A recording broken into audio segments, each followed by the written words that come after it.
Okay, I wanted to come on and do a couple of quick uploads today. Hopefully they will be quick.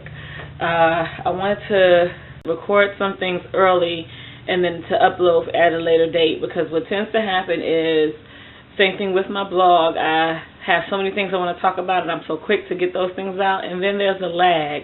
And I would hope that there wouldn't be a lag here, because this is, my vlog or YouTube channel is hair and books, but I'm probably going to be leaning more towards books.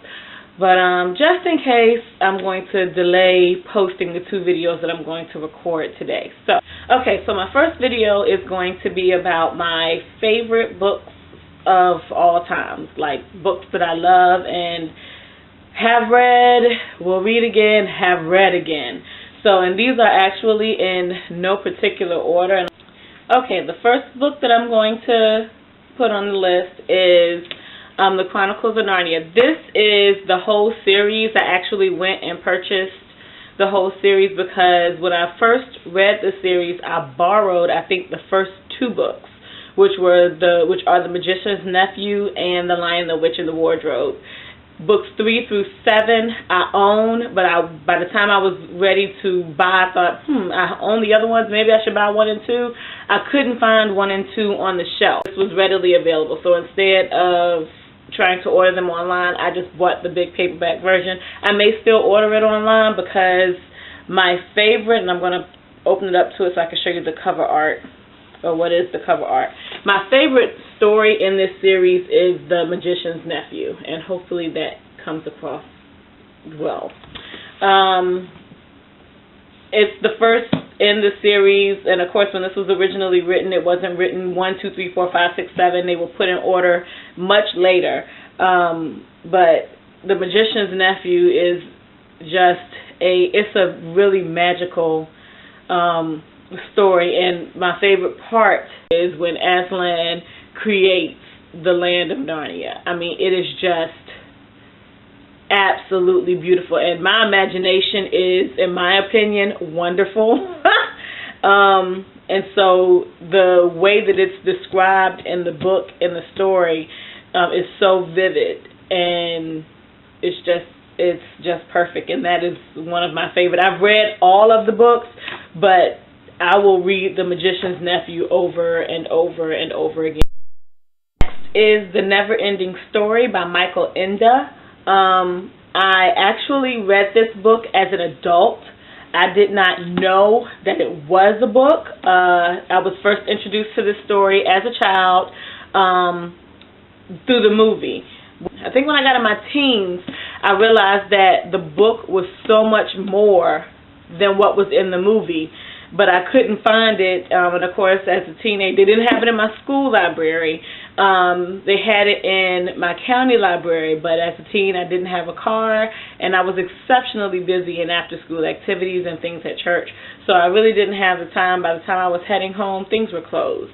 So I actually bought this as an adult, like while I was in college, or just after. Just to put it in perspective, I had to do a little search through the book, but this is about the amount, give or take a little, and of course they take things out when they make movies, but from page 1 to 164 is about the contents of the movie The Neverending Story, and the actual book The Neverending Story is 396 pages long.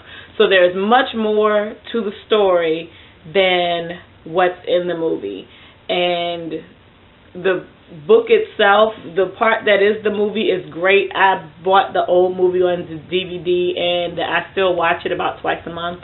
I love the movie. If they actually remade the movie, that is a movie I would pay to see on the big screen, because I never saw it on the big screen. If they made it in 3D, I would pay the extra money to see it in 3D, because I absolutely love this story. So if you haven't read this book, if you've seen the movie and you haven't read the book, I would suggest picking this up, because this is one of the best stories ever. Fahrenheit 451 by Ray Bradbury. As you can see, this book is not in the best condition.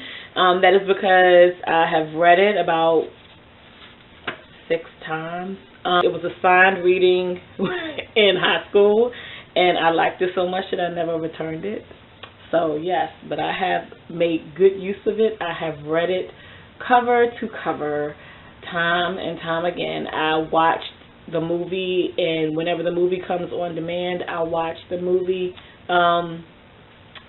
It's a book. It's essentially a book about books, but it's so hard for me to imagine being in this type of society where reading books is not just taboo, it's illegal. And it's, supposed to be in the future from when the story was written, but there are things, in my opinion, as advanced as they are, there are things that are very antiquated. One of my most favorite books of all time, if you can't tell by the cover. Next is The Flowers in the Attic by V.C. Andrews. I read this book years before I was supposed to read this book. I think I was in middle school when I took this off my mom's bookshelf.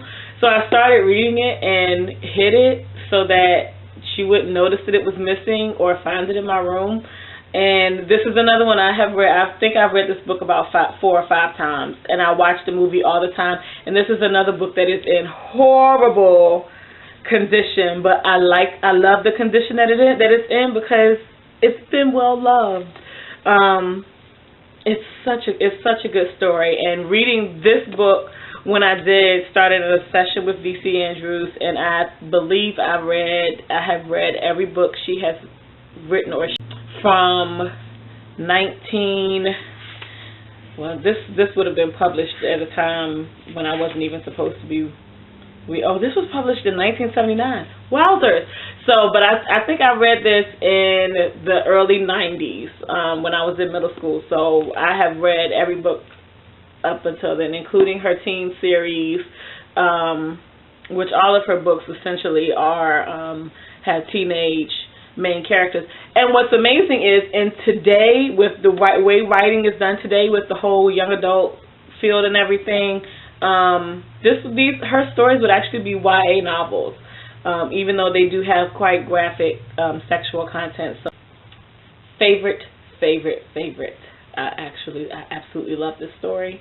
And I have read The Petals in the Wind. I think it's the book that's after this. I've read that as well, but I haven't read that nearly as much as I've read this one. And I'm actually going to start a campaign, or not a campaign, but I'm going to read through her series again, because they are quick reads and I've read them before, but I miss the stories, and since I have them all, I think I'm just going to read them again and enjoy them again. That's the good thing about having books.